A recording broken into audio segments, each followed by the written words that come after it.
zoom lenses, because they zoom out longer, an f4 lens might only be f5.6 when it's zoomed all the way out. Oh, so it can Telephoto. adjust between. Huh? So as you zoom in and out, it can adjust. Right. Okay. But my professional lenses, almost every one of them, like for this 850 I have or my 80 to 200 lens that I have downstairs, a telephoto, is 2.8,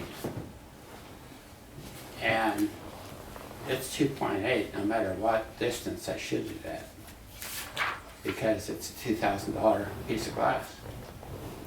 So you're paying for the speed and the consistent opening. Get that? I think so. That's kind of above the pay grade right now, but that's, Gotcha. But you can keep that in mind.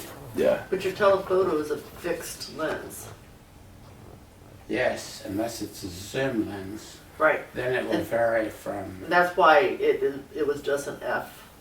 right? Right. But what I'm saying is my expensive lenses do not adjust the f-stop because they're designed to be 2.8 even at 200 millimeter. The less expensive lens, like the telephoto on A300 Sony, that was a less expensive zoom, was a 4 to 5.6. Okay.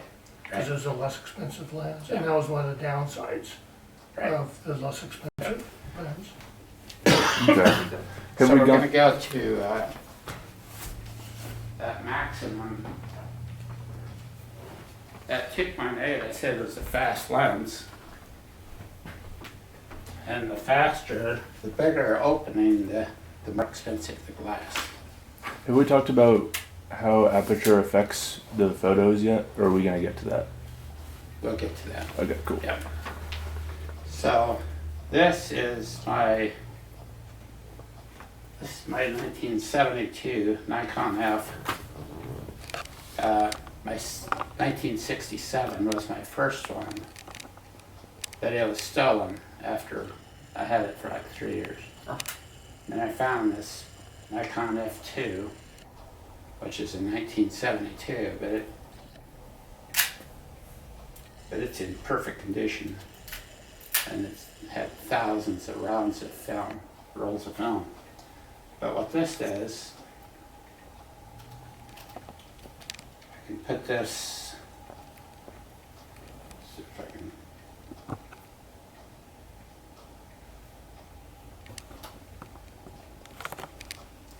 I don't remember how to open this thing. But anyway, this lens opening, instead of 2.8, goes to 1.4,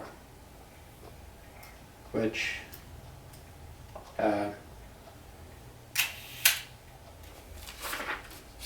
that's 1 second at 1.4, and it's solid mechanical, total mechanical. But we're going to go to this graph right here.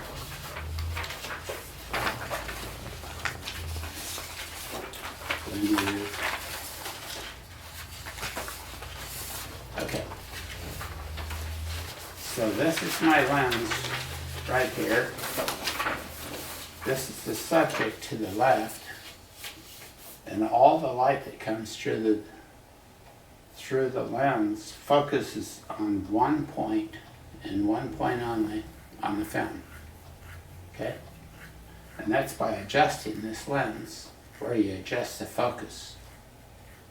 And it's like if you take a magnifying glass and you have a light shining on something, as you move that, it'll focus on one point, and if you get past that, it goes out of focus again.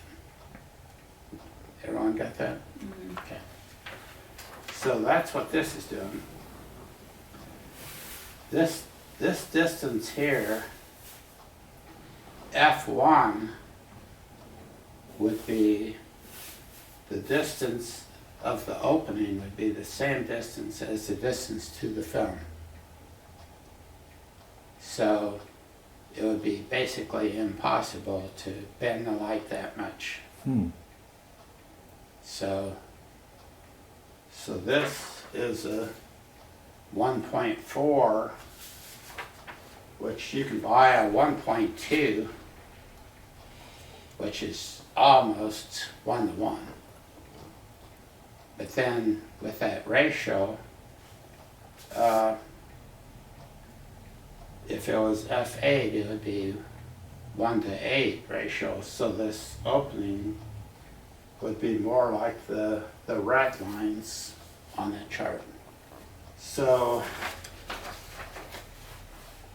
what we're going to get into now is this point of focus. When I focus on this, it's like focusing that magnifying glass. There's one spot that it's in focus. And you've heard of depth of field, and it's very confusing. What this 1.4 is doing are the black lines are focusing on that point of focus. So anything in front of that or in back of that is going to appear like it's way out of focus because the light is dispersed. It's not beamed into that film. Okay? Everyone got that? Mm-hmm. So as you make the lens opening smaller, that beam of light is more like the red light. The red lines, if you go before or after, they are closer together. Okay? And since they're closer together, an image that's in front of that point of focus appears to be sharper because the image is closer together. So what I'm going to do here is play back what I did a couple days ago, and it has to do with this. This is probably one of the most important things you're going to learn.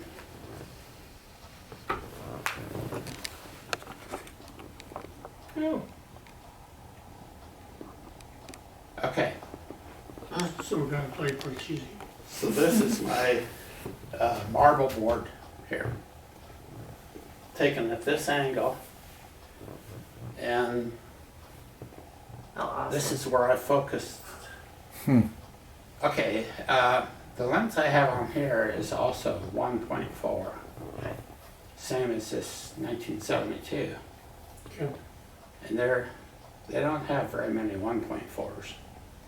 This one's automatic focus, so I can use it on this camera and all the functions work.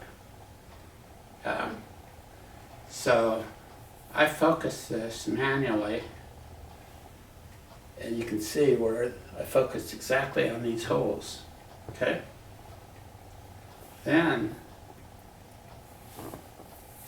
and you see before and after that point of focus on there, at 1.4,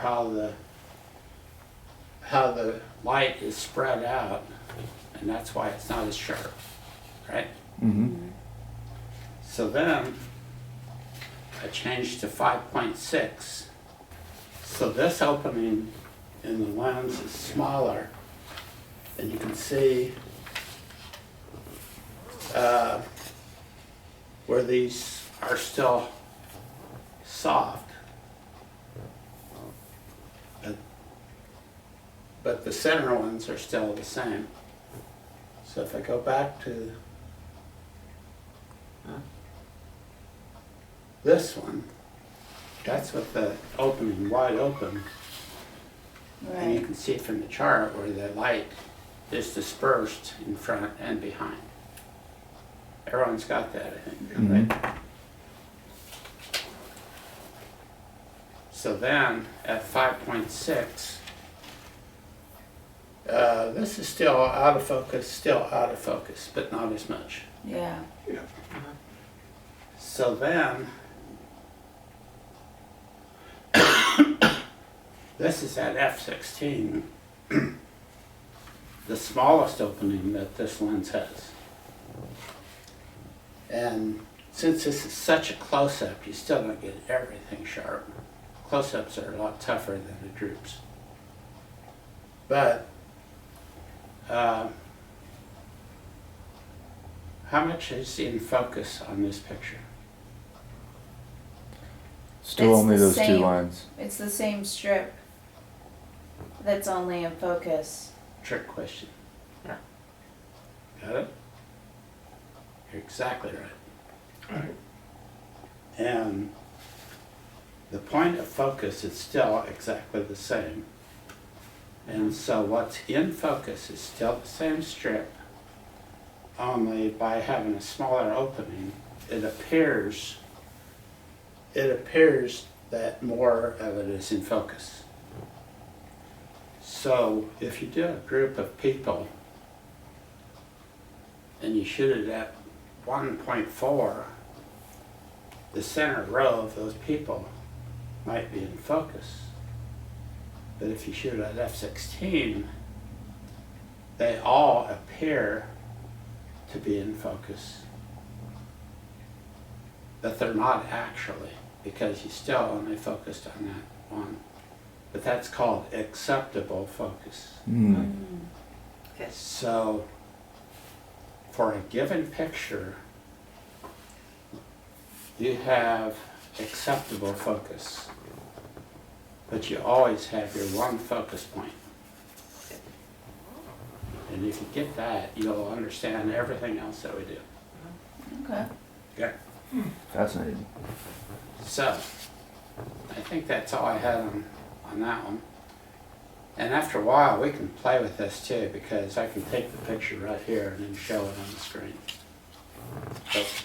But this really illustrates Oh, what, very well. yeah. Yeah.